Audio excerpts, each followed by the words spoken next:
Hello, this is my digital presentation for Comm 616, Communicating Mindfully, for our inquiry project presentation.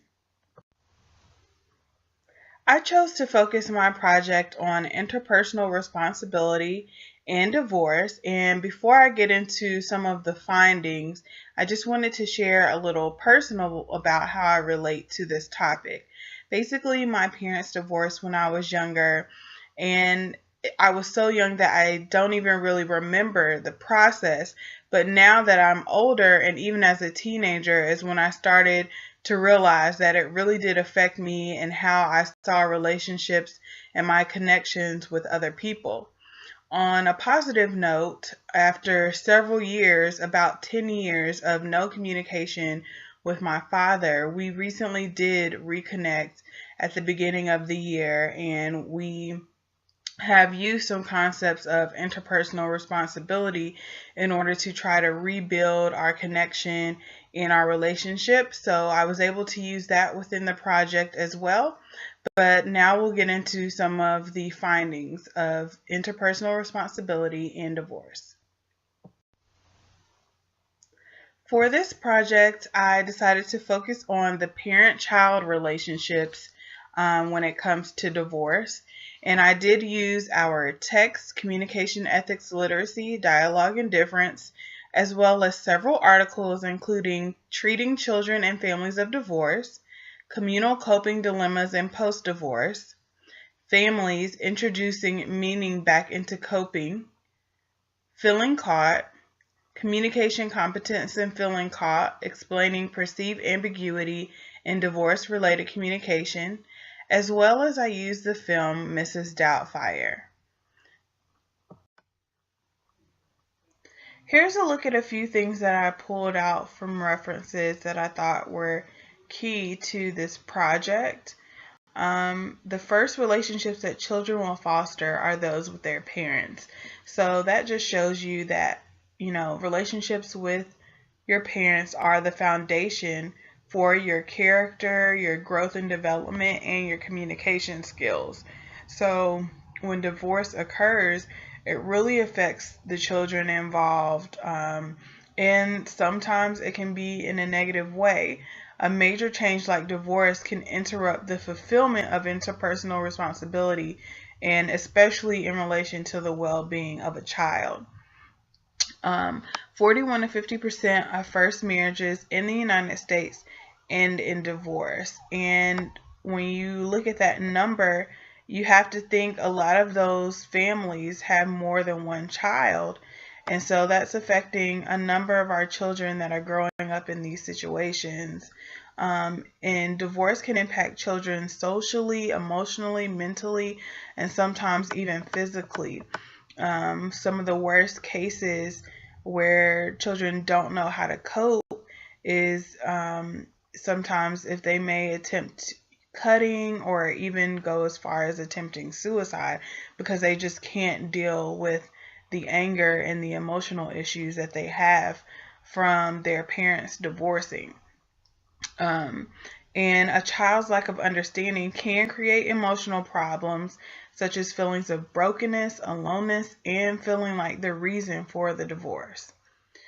Parental divorce has negative consequences for young children's well-being, achievement, and social interpersonal relationships.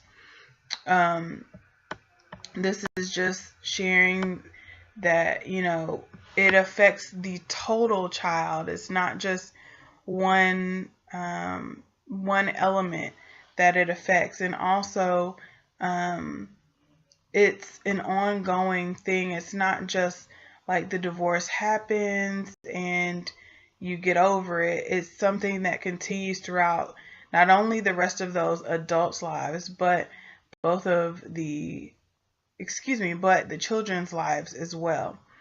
The key to a binuclear family is to make sure that the child caught in the middle of the divorce still feels important and plays a key role in the families of both parents. So this is just expressing that when parents decide to start dating someone else or even to get married, it does affect the child, and it's very important to consider that child in the decisions that are being made, because they are looking up to the parent for guidance and understanding of the situation. In Mrs. Doubtfire, the mother, Miranda, starts dating a gentleman named Stu, and although the kids get along with him, there still is that feeling from Daniel, the father, that he's being left out and he's not able to gain that quality time with his children. So at the end of the film, the mom, Miranda, does begin to see that it's important for Daniel to have that time with his children. But if she had not realized that, it could have been a totally different experience for the children, to where they ended up spending more time with Stu, the guy she was dating, as opposed to their father. And that would have totally changed the framework of their relationship with their father. So, interpersonal responsibility is especially important for the father-child relationship. This is because in most cases, custody is awarded to the mother. So, the child is automatically going to have a stronger connection with the mother, more than likely, than the father. And especially with young women, because the boys are automatically going to have a connection with their father, whereas the girls will automatically connect with the mother. So it's even more important to try to form a relationship with father and daughter. But the relationship children have with a custodial parent may give them the feeling that they should be more loyal to that parent. They're spending more time with that custodial parent, who's normally the mother. So there may be that feeling that they have to kind of take sides of that parent over the one that they don't see as often. Discovering interpersonal responsibility from a different viewpoint opens the eyes of the individual. So basically, as I spoke about Miranda kind of understanding that it was important for the kids to spend time with their father, she placed herself outside of her own role as the mother and understood where Daniel, the father, was coming from in not being able to see his children. And she also thought about the well-being of her children and the fact that they needed the opportunity to continue to have that special relationship with their father. So she took herself out of her own position and thought about the other individuals involved. These parent-child relationships cannot be forced if both individuals, parent and child, are not at a place to accept growth and the opportunity to move forward. So basically, divorces are very stressful, and if all parties involved are not willing to understand where the other one is coming from, it's going to be hard to move forward. So, in order for interpersonal responsibility and these relationships to form, each person has to be at a point where they are ready to try to move past all of the differences from the divorce, and they have to be ready to look at the positive and try to form these relationships. So in conclusion, I felt it was important to take a look at the concept of he said when applying interpersonal responsibility, because the authors of our text explain it, and it's basically relationship development and interpersonal communication, and it suggests that something must be done for the good of the community. In these cases, it would be the relationship, and this is also a reminder that it cannot be demanded. Also, it's illustrated in our text, dialogic ethic, and it has several parts to it. Number one, being listening without demand, and what is actually happening in that given moment.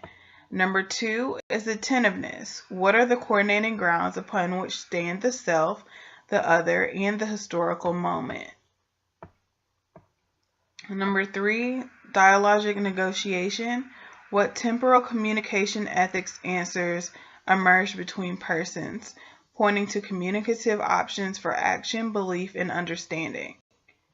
Number 4, listening, attentiveness, and dialogic negotiation constitute temporal dialogic ethical competence. What worked and what changes might now assist.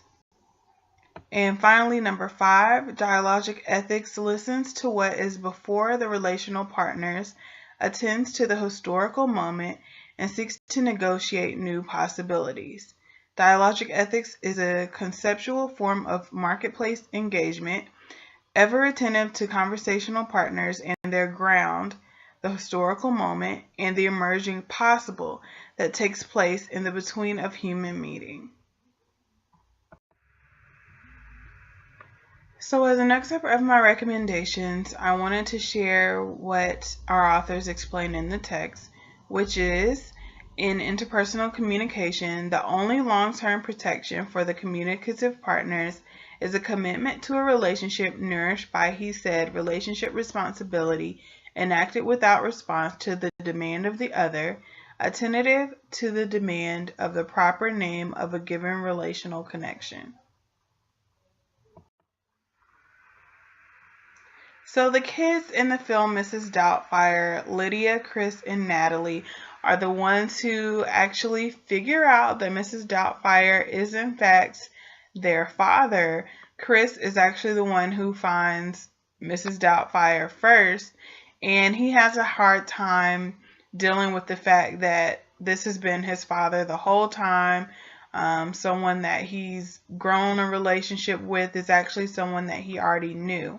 But in the end, it works out, even though the mother, Miranda, is upset that the father, Daniel, portrayed Mrs. Doubtfire the entire time.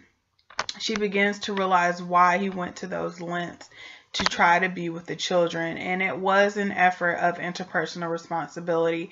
He wanted to step outside of himself to do what he had to do in order to spend time with his children and to try to foster relationships with them. So in the end, Mrs. Doubtfire illustrates a positive ending. The mother, Miranda, does not look for another nanny after Mrs. Doubtfire is revealed. What she decides is that Daniel, the father, will be able to spend that extra time with the kids. So all in all, everything works out for this scenario.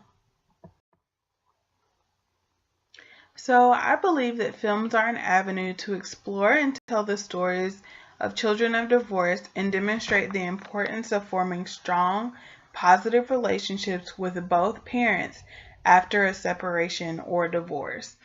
And it can help the situation if a parent is supportive of their children and the relationship that they should be allowed to have with that other parent. Basically, film is just a way to be able to see things from different perspectives and also to place yourself in those situations. And so that's why I feel that Mrs. Doubtfire was a great choice for interpersonal responsibility and divorce. I appreciate you listening. Thank you.